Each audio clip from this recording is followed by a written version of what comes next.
I'm John Lewis, and you're watching The Red Booth Show.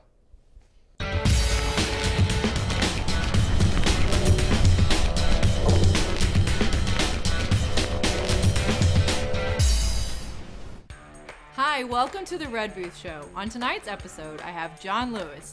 He's an MMA fighter, champion, and also a filmmaker and actor with movies coming out that sound really cool. Plus, we have some clips with the cast of the new movie, Captain America: Civil War, that just came out this weekend. So, come and join us.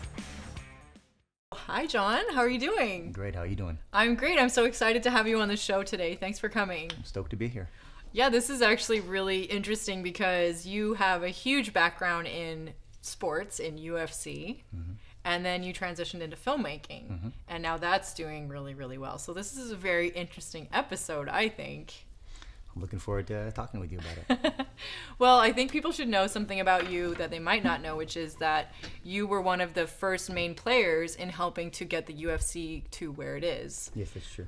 And I know we have some clips from some very important people to sort of help show how that's true, but I thought it would be cool to hear it from you. Well, how that really works is when the sport, in 93, the UFC first aired in Denver, Colorado with the UFC 1. Right. And at that time it was, it was different styles against different styles. No weight divisions, and all the sanctioning rules weren't in place yet. Right. That was when they fought in the cage and you could decapitate people. And then they were like, "You're not allowed to do that anymore." Yeah, pretty much, right. Right. They then took it all the fun I remember that. I was took like, all the fun away. Yeah. Right.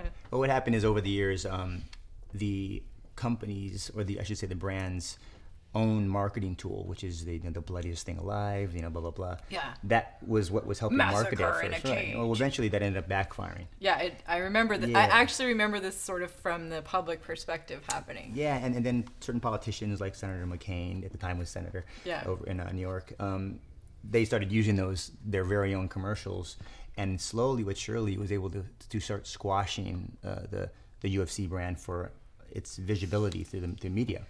And that was kind of rough because they were using the words that were out of basically our own mouths. They were marketing it to show how violent and how dangerous it was. Right. So little by little, it did get to a point where it couldn't be on any stations anymore. No states were sanctioning it, and it was disappearing. There was a huge underground fan base that loved it, but as far as visibility, there's no way to see it. There's no pay-per-view anymore. There was obviously no TV deals at the time. Well, what happened is I was living in Las Vegas at the time.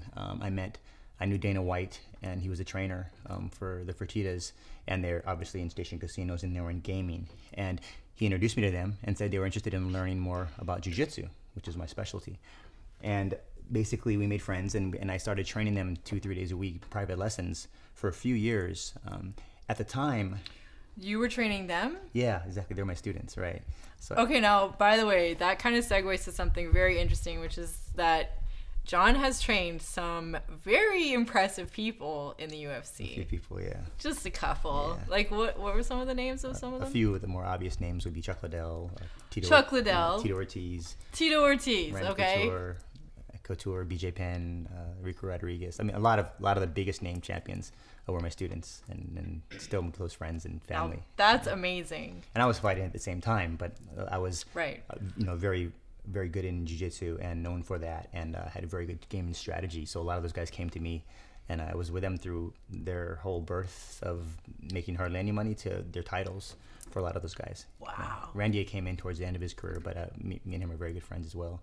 BJ Penn's great jiu-jitsu player and one of my guys. So yeah, I trained a lot of great guys. So this all sort of started from when you were training these guys in Vegas, and then continue your story. Well, yeah, basically I was renowned for being a great trainer for guys like this, which obviously Jiu-jitsu. The Fertittas and Dana White and them wanted to learn more because they know I was training these good guys, and they weren't involved in the UFC whatsoever at the time. Actually, Mr. Fertitta, Lorenzo Fertitta, was on the athletic commission as the chairman, and pro box and against MMA coming to Las Vegas, and Frank Fertitta was just handling the casinos, and Dana was training them. He's a trainer and a good trainer, boxing mainly.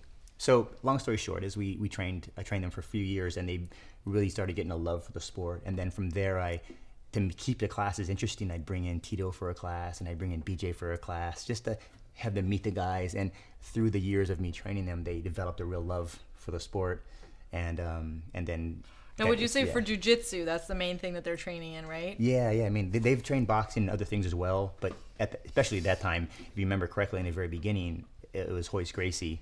I totally remember Hoist dominating. Gracie. Okay. So at that time, that was that's all that mattered. Just so you know, that's a lot. It says a lot because I really don't know that much about the UFC. I mean, but I know his name, so that's a pretty. Right. So he was crushing all opponents, all comers at the time. So that's what was interesting, and that's what really made the difference in the very beginning of the sport. Jiu-jitsu is what made the difference. So I trained these guys, and eventually they fell in love with it, and they met the guys from Tap Out for me. I pretty much introduced them to the community, nice. The community of MMA. Sponsors. They fell in love with it, and then the rest is history. They bought the UFC for $2 million, and today it's worth billions. What? Yeah. So that's how I was involved, pretty much helping them fall in love with the sport and helping them be able to make those deals happen, that they were able to purchase the company and make it what it is today. That's amazing. Yeah, it's pretty cool. So if it wasn't for all of this, then we wouldn't necessarily be watching UFC right now, would we? Well, it's hard to say, but I mean, someone else could have tried to take over, but I mean, they put in $47 million before they made $1 back off of a $2 million investment. Wow. Not many people could afford to do that. And even them at that point were like, maybe we shouldn't keep going with this. Yeah. And then what happened is there was a historic... $47 million? Yeah, that's like a lot. And they put a lot of money into rebranding it, making it sexier to the public, and trying to put sanctioning rules together that made a difference for the sport and made it safer and show that it was a real sport. Yeah. Now on that note, actually, we have to take a quick break, but we will be right back with John Lewis.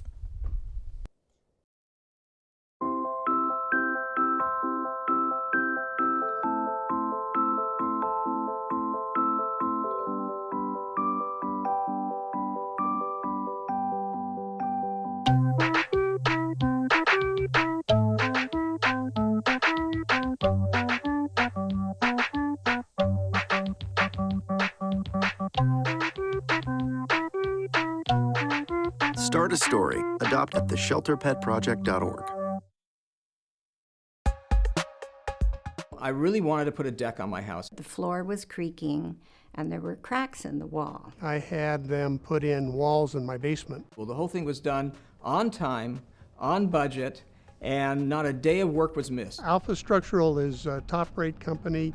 I'd recommend them to anybody. If you live in a hillside home and gravity is pulling you towards the edge of the cliff, I recommend you call Alpha. It was a real pleasure to work with Alpha.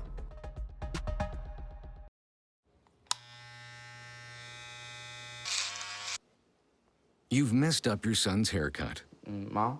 Do you A, try to fix it? Like it never happened. B, work with what you got? Or C, show solidarity? Thank you, baby. As a parent, there are no perfect answers. But you don't have to be perfect to be a perfect parent. Thousands of teens in foster care will love you just the same. Okay, and welcome back to the Red Booth Show. We're here with John Lewis. How's it going? Going great. Good. So we were just talking about the amazing contribution that you made to help bring UFC kind of back to life here in the United States. Thanks. Yeah.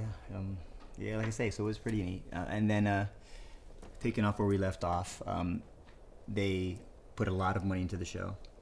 A lot of people couldn't afford to do that, so you can't say that it never would have happened. But now, who was this that put the money into it? Lorenzo and Frank Fertitta. Okay. Yeah, the owners of Station Casinos and many other things, but they're very big players in Las Vegas. Wow. And they got to a point where they're just about to let it go because the investment was just too much. Yeah. And a very historical match between Stephan Bonner and Forrest Griffin happened on a free show they had of the UFC. The first Ultimate Fighter TV series, that weekly series, and it was such a great fight that a lot of people who don't really know the sport were able to watch that, and it just really had such amazing ratings. It just started an upswing, and they just saw the upswing start, and they just hung in a little longer, and from then on, it never went down, and now here we are today. Amazing. So, yeah, it was pretty cool. It's a pretty cool story. They put a lot into it and a lot of money to make it happen. Yeah, I mean that's a huge thing to do, and obviously it's paying off big time. Now it's paying off. So Billions. They made a good call. Nice job, they guys. They usually do. They're pretty smart guys. And which casino was this fight in? It was in one of the casinos, right? Those are usually in either the MGM or the Mandalay Bay. Right. But they own Station Casinos and other casinos. They own, I don't know how now, but at the time maybe 7 or 8 casinos alone, and even more now. But I think they're probably their biggest brand is the UFC at this point. Amazing. Wow. Well, that's huge. It's a huge accomplishment. And then you trained all of these amazing fighters. And then you also were one of the champions yourself. Yeah, not UFC, but I was a mixed martial arts champion. I fought in a lot of different sports. So they'll say MMA. What would be the proper MMA, title? mixed martial arts. And think of it like mixed martial arts is like saying boxing. Right. And then, but then there's WBA. There's there's brands. There's all these different. So UFC is a brand. Bellator is a brand. There's a lot of different brand. Bellator's on Spike. A lot of different brands, but the sport is called mixed martial arts. MMA. MMA. Right. Yeah. Cool. So you do jiu-jitsu. What other martial arts do you do? Well, I have a fifth-degree black belt in Brazilian Jiu-Jitsu, which is I was the fourth American to get a black belt. I have a second-degree black belt in the art called Shokundo, which is like a Thai boxing style, Japanese kickboxing, but it's very similar to Thai boxing. Judo black belt under the legendary Gene LaBelle, who's a very, very famous American grappler. The most I have any experience with that is when I used to play like Double Dragon, and like I could totally kick really high with Chun-Li. There you go. So there you go. Yeah. A couple other arts. I mean, also jiu-jitsu, the regular jiu-jitsu which is like a self-defense style of jiu-jitsu, Japanese jiu-jitsu, and I think that's so. mainly That's the it. difference. Did you train with the Gracies or how? Actually, I started with Hicks and Gracie in the very beginning, but I went on to really learn most of my technique and my growth from Andre Pederneiras and the group Nobonyao, which is it's like the Gracies or the Machados. It's a team called Nobonyao, which is a very world-renowned team, and he's an amazing instructor, and he's in Brazil. So that's where I got my belts from and trained most of my years. Wow, so cool. So it's really fun. Yeah. So you were doing MMA fighting for about, I think, 11 years? Yeah. You said 11 years. Yeah, I mean, that's a long time. Competing, yeah. Competing. Yeah, professionally. Yeah. Right. But you still train? Yeah, I still teach now, and I've been training since I was a little kid, so long time now. That's awesome. But I still teach even today. I still teach privates and to a few select people, and I have a little small group of people that I teach and pass my craft on to as well when I can. It keeps me in shape, and I have a good time doing it. It's part of who I am. And totally. Part of where I am, been doing it forever. Where I'm today from, so. I would love to hear what made you start doing this in the first place. Yeah, it's a whole another I know, I could do like another episode right now, couldn't I? It's the good stories, I know. Being picked on and it's all that stuff. You were getting picked on. I wasn't getting beat up, but I was getting picked on. But I could always fight, even at a young age. But I grew up in Hawaii. I was born and raised in Hawaii, and Hawaii. But they're so peaceful in Hawaii. Oh no, actually on the contrary. Yeah, Hawaii is known for fighting, just like street fighting. This is very popular in Hawaii. It's just the way it is when you grow up there. So me being from outside of, I was born there, but I wasn't local. When I say local, I mean, of blood. Right. You'd still be picked on or called Hali or whatever, and I would. Hali, is that for like people not from the mainland? Yeah, pretty much, yeah. Okay. So I would, and I get some fights with some prominent fighters, and I started, I would win, and I started getting very popular very quickly at a young age, just street fighting, and started getting hip to the fact that like if you're really good at something, then people like you. Notice, like you. I was a kid. I was like 12 years old. So, yeah. At that age, that's kind of a good thing. I was like, man, I had my way in. So I continued on that word. I was never the bully or anything. I would actually, on the contrary, always be the good guy that was defending people. Right. But I would be quick to defend someone just so I could, Yeah. And I built a reputation as a fighter, and then eventually I got really excited with learning more about the art itself of fighting, since I was, not just street fighting, and I started training, and then it just became a love of mine. That's amazing. Yeah, it's pretty cool. Well, I would love to keep talking to you about this, but I have to also talk to you about your movies. Yes. Now, this is a crazy story. So he just recently wrapped a film called Justice. Yes. And didn't you write this? Yeah, I wrote it with another gentleman named Sean Justice, but I'm the lead writer on it. I also produced it, right? with AJ Perez and Chasing Butterflies Pictures. And you wouldn't even believe this. I've seen some of it. I'm not supposed. We can't show it yet, but it looks amazing. Yeah, it's pretty good. It looks so good. Yeah. So you play the bad guy, right? Yeah, I play the lead antagonist, Reb, and opposite Nathan Parsons, who's the good guy James, a U.S. Marshal. And I mean, I, as an actor, I never played as a bad guy, because you never think that you are a bad guy. If you know anything about acting, a good coach always tells you never play the bad guy. You everything you're doing makes sense to you. From your perspective. So I played it, and it made it really an interesting character to play. And but he's definitely does some bad things for his own reasons.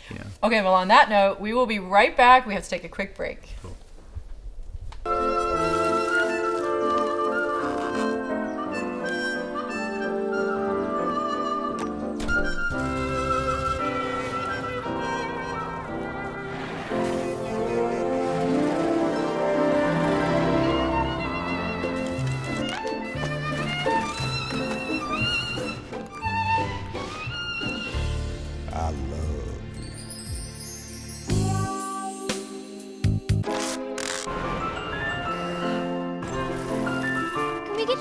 shoes? Okay.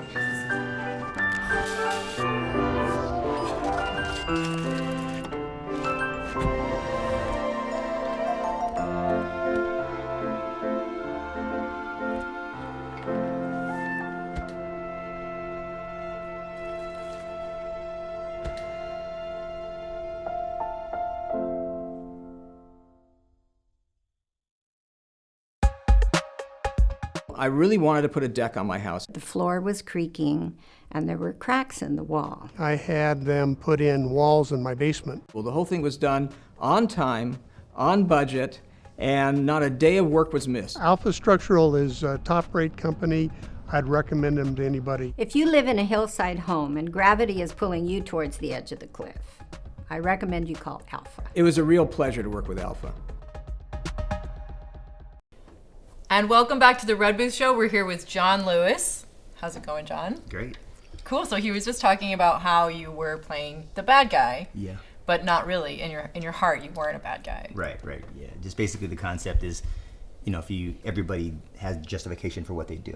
So of course. To an outside perspective, you may be the bad guy, but from my perspective as the character, the guy came into my town. You're doing what you're supposed to do. I was good before he got there. He started messing up my world, which was going just great. Yeah. And I had to retaliate. But I had some other great players and great cast in this film. Oh, cool. Can you tell us a bit about him? Yeah, Stephen Lang, who's a wonderful career actor. You would have seen him in Avatar. He had the scars on his face in Avatar. Oh, that's awesome. He's from Tombstone in the old days. He works all the time. I love Tombstone. He's a wonderful also, and Avatar. Wonderful actor. Yeah.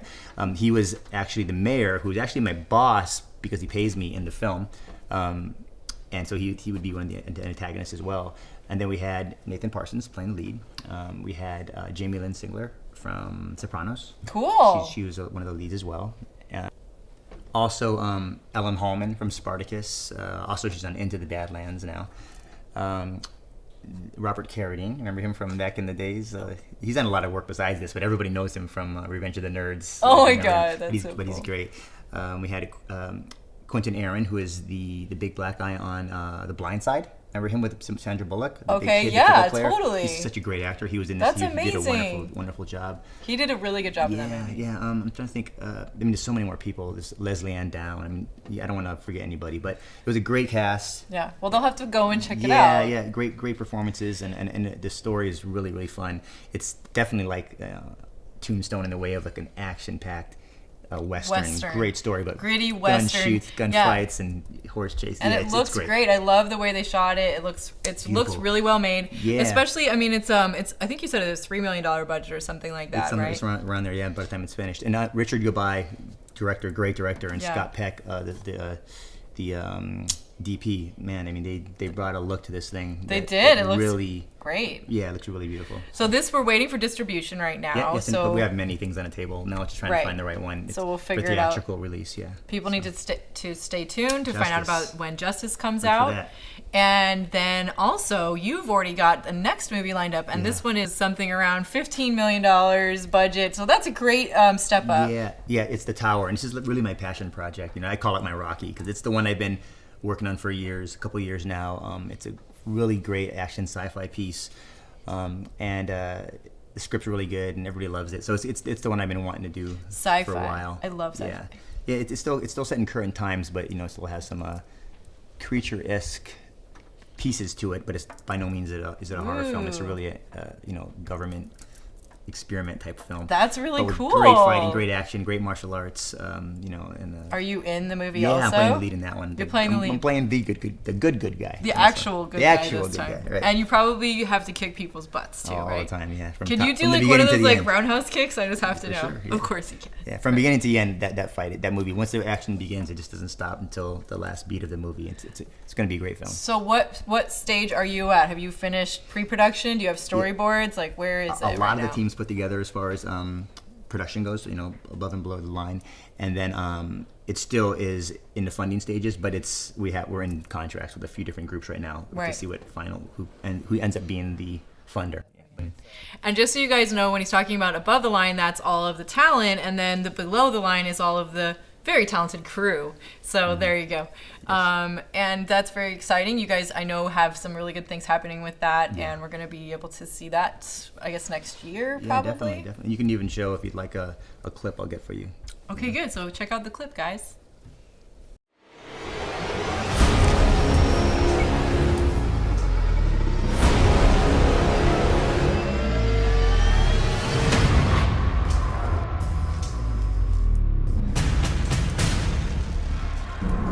What is this place? I have a bad feeling about this.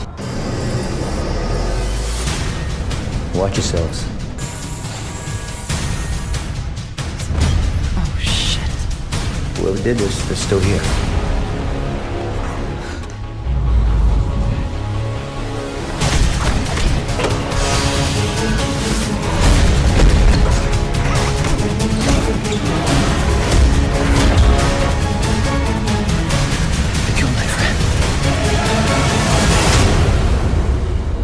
Sherpa's got a plan, but it's not good. And we have a really cute guest here today with us. We have John's son, who's also in the movie. This is for The Tower, right? No, this is actually for Justice. He's in the Justice. Tower as well. Okay, but so I knew he was in The Tower. I knew you Yes. said he's going to be in The Tower, Correct. but he was in Justice. Yeah. So we get to meet his son. Yeah, he's in So there. come on over, quick. Come on over here. And hi, why don't you say hello? Hi, And what's your name? Elias. Elias. And did you have fun working with your dad? It's very fun. That's cool. What did you think about being in a Western movie? It's pretty good. Yeah? Did they make you wear cowboy hats? Well, not really cowboy hat, but like, I don't know how to explain it. It's more of like, It was a smaller, had a little brim. A little one? Mm-hmm. It was really cute. Very cute. Little front rolled up on the front of it. Nice. But you got to wear costumes, and everybody else wearing costumes. And horses. There's probably horses. Mm-hmm. So what was your favorite part of doing the movie? well, it was actually at the end Mm-hmm. when I was in a burnt church, Whoa. and it was actually really burnt, It was really burnt. and I was all inside of the church, and then I was in the church, and then I heard a horse, and then I came out. Don't do too much. Yeah, I do too know. It much. sounds like a Yeah. pretty intense So scene you have to right give there, it- doesn't yeah, it? the important part is going We to tell can't you tell right the there. rest of it. Okay, Dad But he did cuts great. it off. Sorry, That's but yeah. That sounds doing great. amazing. Very cool. Yeah, he did a great job though. He has a really great role in it. It's a pivotal role. He's in the beginning, middle, and end. The last thing you see on film. So. Well, congratulations for your first big movie role. Thanks. Yes, I'm sure there'll be many more. And also congratulations to you for finishing the film and to be moving on to the next one. And it sounds like you have a lot of fun adventures in the future with your filmmaking. Yeah, that's what it's about right now for me. Is producing and acting is my And love right now. writing. Yeah, and writing. Yeah. It's cool. All of it. Can't wait.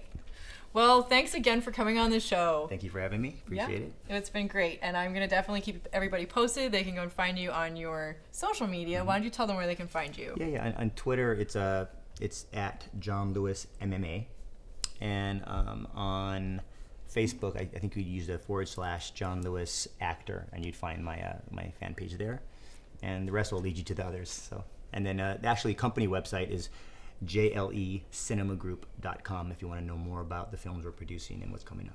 And then there was also, we want to give a shout out to Darkwater Pictures. Yeah, Darkwater. Thank you, Darkwater. Yeah. And Sherry. It's very, very cool. Thanks so much. And so thanks again for watching John Lewis on the Red Booth. Thanks for having me.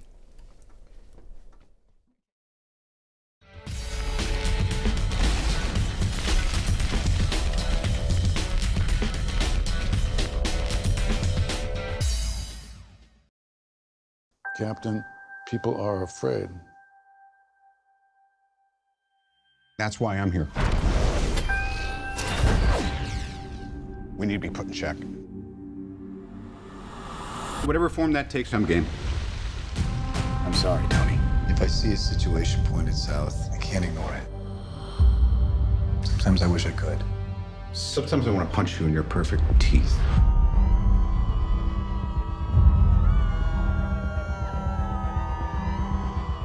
You know, the response to Civil War has been so positive. We're really, it makes us all the more excited to see it again. I mean, just look at a night like this. I mean, you see how many people come out and how enthusiastic they are. Oh, there's just a lot of energy, you know, you're kind of taking it all in, and it's, you know, this is what we do it for. It's cool to be a part of a franchise that's really good. It's a little bit like, you know, you play a sport and then you get traded or drafted by like Super Bowl champions. The safest hands are still our own. Look, it has heart. You care about everybody. You're definitely conflicted at the end of the film as to who you should be rooting for, and it has some of the best action sequences you've ever seen in a superhero movie. It's not often, if ever, you go into a movie knowing that the final product is going to be really good. It really is about the ideologies between our two biggest characters who we've seen together in multiple films, who we met in their own films, and in this film it all comes to a head. This family that we call the Avengers, they get into a fight with each other. There's a really critical issue that attacks the identity of the Avengers in the film. The most important thing to us as filmmakers was to make sure that when you got to the end of the film, that you could walk out of the theater and argue with your family and your friends about who was right and who was wrong. That conflict is what brings the movie to a higher level. The more uncertainty you have with whose side you choose is what makes the film rich. I think the way these characters are written, much credit to Stan Lee, you know, he made them personable. He made them human. No, the work that Marvel is doing, the movies they are producing are so wonderful. They're good for youngsters, they're good for oldsters, men, women, everybody loves them.